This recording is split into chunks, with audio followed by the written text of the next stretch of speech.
Hello guys, good evening sa lahat at sa buong team ng Taghirap.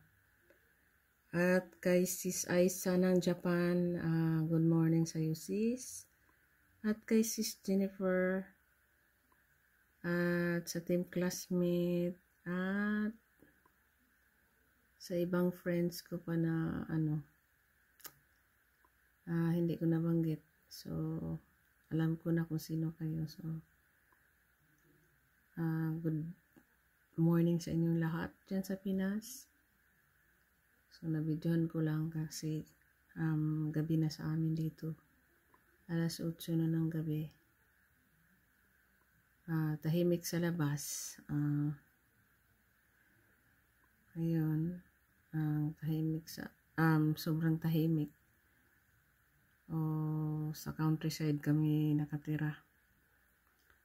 Sa hindi naman kami sa malapit sa highway.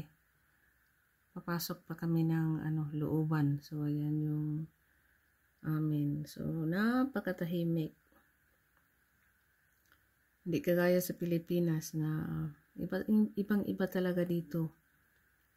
So hindi mo kilala yung mga kapitbahay mo. Tingnan ka lang paglabas ng kotse, sabay pasok sa bahay. So iba dito, walang pakialaman at kahit kapitbahay, hindi mo sila kilala. So, walang mga Pilipino sa lugar sa amin, dito sa amin. So, mabuti na rin yung ganyan. Kasi hindi naman natin alam. So, walang stress at iba talaga dito kaysa Pilipinas.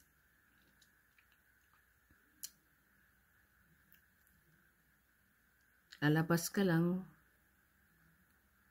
paglabas mo ng bahay, sasakay ka ng kotse, papasok ka ng trabaho, pag uwi mo, labas ng kotse,